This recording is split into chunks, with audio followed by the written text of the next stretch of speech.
Hey everyone, welcome back to the channel. Today we are tackling another fun puzzle.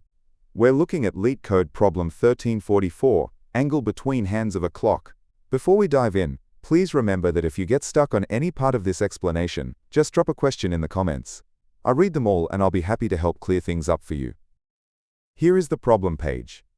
It looks a little bit complicated at first glance, so let me break it down with some simple steps to make it super easy to understand.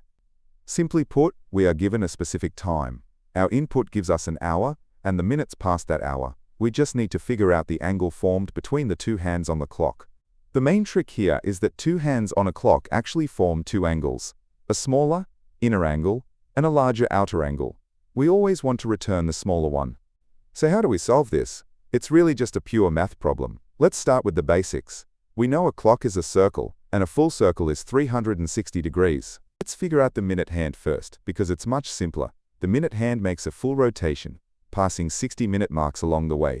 If we divide our 360-degree circle by 60 minutes, we find that the minute hand moves exactly 6 degrees for every single minute that passes. Now for the hour hand. There are 12 hour markers around the clock face. If we divide the 360 degrees by 12, we see that the space between each hour marker is exactly 30 degrees. But here is the part that trips people up. The hour hand doesn't just sit perfectly on the hour number and then suddenly jump to the next one. It slowly creeps forward as the minutes go by. Since the space between hours is 30 degrees, the hour hand has to cover that 30-degree distance slowly over the course of 60 minutes. So, if we divide 30 degrees by 60 minutes, we get 0.5. This means the hour hand moves forward half a degree for every single minute on the clock. So, our approach is pure mathematics. We will calculate exactly how many degrees the minute hand is away from 12 o'clock. Then, we do the same for the hour hand, keeping its extra little movement in mind. Then, we just subtract to find the difference between them. Alright, here is the full Python code for our math approach. It's quite short.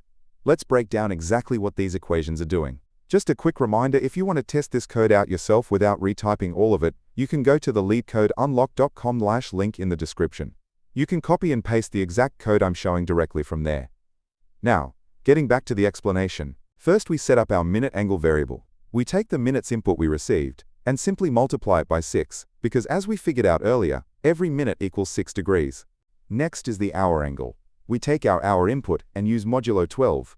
This is a neat trick, so that if the hour is 12, it becomes a 0, setting our base back to the top of the clock. Then we multiply by 30 degrees. But we can't forget the creep. We add the extra distance by multiplying the current minutes by 0.5. We add this to our base hour angle to get the exact position. Now that we know exactly where both hands are pointing, we find the difference between them. We use the absolute value function, so we don't end up with a negative angle if the hour hand happens to be behind the minute hand.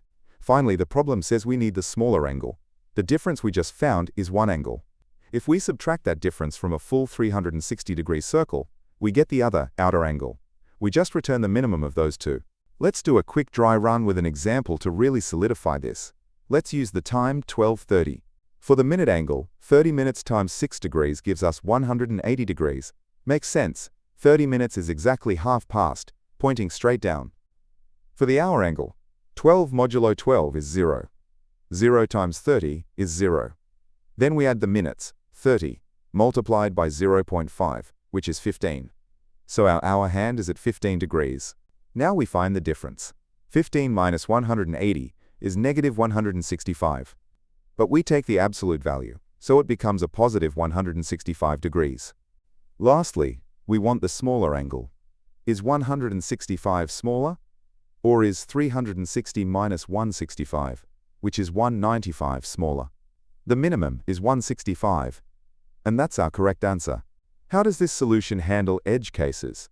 Well, a big one is 12 o'clock. The modulo operator brilliantly handles this.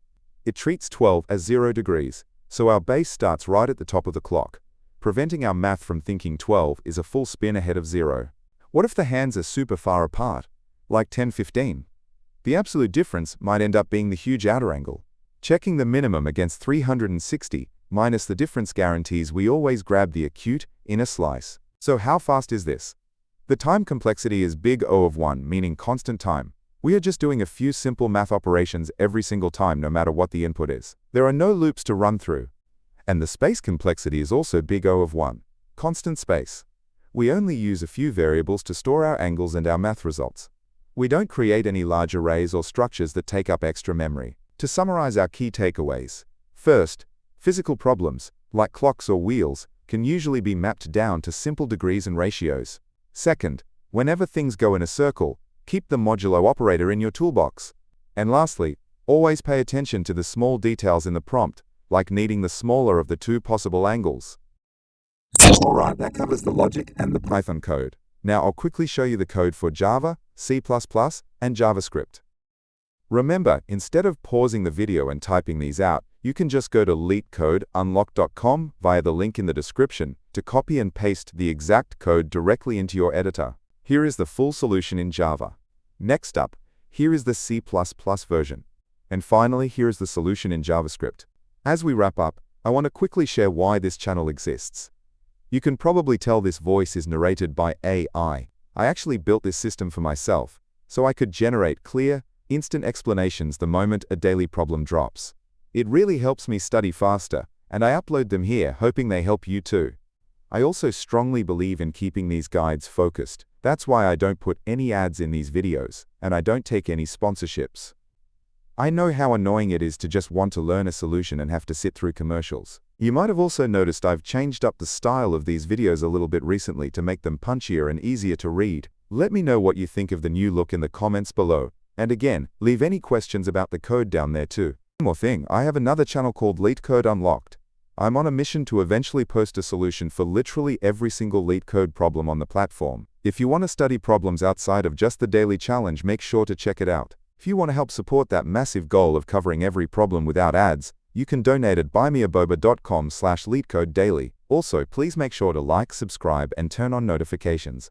I post the daily Leetcode problem right when it drops, so you can keep your streak alive early in the day. Keep coding, and I'll catch you in the next one.